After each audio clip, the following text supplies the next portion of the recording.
शिव उपासना करताना या चुका करू नका.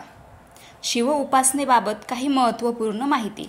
रोज शिवलिंग अभिषेक केला तर अनेक अश्वमेध यज्ञाचे पुण्य मिळते. सर्व देवतांचे पूजन केल्याचे पुण्य मिळते. रोजीरोटी चालू राहते. गुप्त शत्रूंना आळा बसतो. संकटातून रक्षण होते. महादेवाच्या पिंडीचे रहस्य. घरात, देवघरात महादेवाची पिंड ठेवावी. मूर्ती, फोटो नसावा. पिंड साधी दगडी असली तरी चालते, मात्र शक्यतो पितळेची असावी. देवघरातील पिंड 3 इंचापेक्षा मोठी असू नये. ती 3 इंचपेक्षा छोटी असावी. ज्योतिर्लिंगाच्या ठिकाणी तथा महादेवाच्या पिंडीला संपूर्ण गोल प्रदक्षिणा करीत नाहीत, तर अर्धी प्रदक्षिणा करून नमस्कार करतात. कारण उत्तर दिशेला वरील सर्व भक्तांना अदृश्य रूपाने उपस्थित असतात. तथा उत्तर दिशेने महादेवाच्या पिंडीवर जलाभिषेक घातलेलं पाणी तीर्थरूपाने वाहत असते. ते ओलांडून गेल्याचे पातक लागते. महादेवांना नित्य शुद्ध पाण्यासह रुद्रसूक्त पठण करीत जलाभिषेक करावा. महादेवांना जल अतिप्रिय आहे. एखाद्याने महादेवास जल अर्पण केल्यास ते त्यावर खूप प्रसन्न होतात.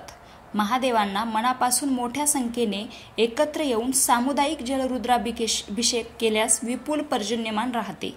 गुरुचरित्रात असे म्हटले आहे की नित्यच्या रुद्र अभिषेकाने दीर्घायुष्य, आरोग्य मिळते आणि अकाली मृत्यू टळतो. श्रीमद भागवतात म्हटले आहे की महादेवांची नित्य नियमित रुद्राभिषेकाने सेवा केल्यास घरी अखंड लक्ष्मी वास करते आणि त्या भक्तांच्या घरी अखंड श्रेया राहते आणि सर्व सुख समृद्धी वाढून सर्वत्र कीर्ती पसरते. खाली दिलेल्या या गोष्टी भगवान शंकरांना कधीही अर्पण करू नका. 1. शंख. शिवपुराणानुसार भगवान शंकरांनी शंखचूंड नावाच्या असुराचा वध केला होता. तो भगवान विष्णूचा भक्त असल्याने त्यांची आणि लक्ष्मीची शंखाने पूजा केली जाते. शिवपिंडीवर केव्हाही शंखजल घालू नये. हळद कुंकू. भगवान शंकर आजन्म वैरागी होते, त्यामुळे शृंगाराशी संबंधी कोणतीही वस्तू त्यांना अर्पण केली जात नाही. हळदीलाही सौंदर्यवर्धके मानले जाते, त्यामुळेच हळद किंवा कुंकू भगवान शंकरांना अर्पण केले जात नाही. 3. तुळशीपत्र.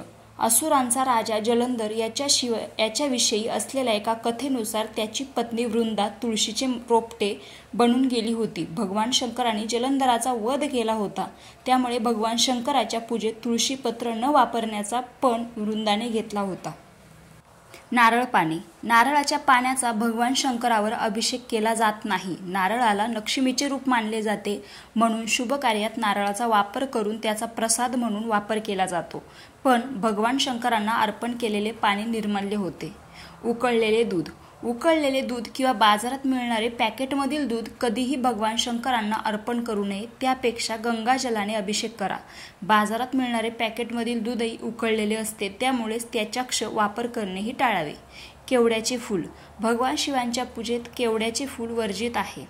शिवपुराणानुसार ब्रह्मदेव आणि विष्णूच्या वादात खोटे बोलल्यामुळे केवड्याला भगवान शंकरांनी शाप दिला होता.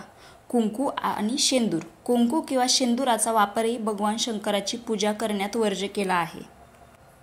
शिवाने धारण केलेल्या चिन्हाचा मथितार्थ. चंद्र. ज्ञान हे मनापेक्षा श्रेष्ठ असले तरी ते मनोभावाद्वारे व्यक्त होत असते. चंद्रकला हे त्याचेच द्योतक आहे. नाग हा सजगतेचं प्रतीक आहे. शिवाच्या गळ्यातील नाग चेतनेची सजगता दर्शवतो. त्रिशूल. शिव तत्वजागृती, स्वप्नावस्था आणि निद्रावस्था यापेक्षा श्रेष्ठ, परंतु या तिन्ही अवस्था धारण केलेले आहे, याचे त्रिशूल हे प्रतीक आहे. त्रिनेत्र. सजगता, ज्ञान आणि शहाणपणा हे त्रिनेत्राचे दर्शवतात. डमरू. ब्रह्मांडामधील प्रत्येक गोष्ट निर्माण होते आहे, लय पावत आहे, पुन्हा निर्माण होत आहे, ही निर्मितीची प्रक्रिया आहे. डमरू याचेच प्रतीक आहे.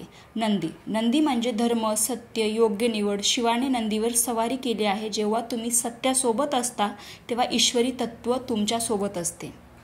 ओम नमः शिवायचे महत्त्व. ओम नमः शिवाय अत्यंत परिणामकारक मंत्र आहे. तो तुमच्या अंतर्गत ऊर्जा निर्माण करतो, तसेच वातावरण शुद्धीचे कार्य करतो. मंत्रामध्ये असे ध्वनी असतात जे आपली चेतना ऊर्ध्व गतीला नेतात.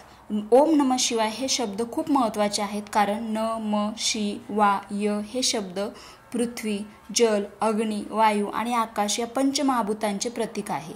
ओम हा या ब्रह्मांडाचा ध्वनी आहे. ओम म्हणजे शांती आणि प्रेम. म्हणून जेव्हा या पंचमहाभूतांचे शांती, प्रेम आणि सुसंवाद असतो तेथे आनंद, परमानंद असतो. मंत्रांची शक्ती ग्रहांच्या श्रेष्ठ आहे. ग्रहांचे विपरीत परिणाम ओम नमः शिवायच्या जपाने नष्ट करू शकतात. रामकृष्ण हरी.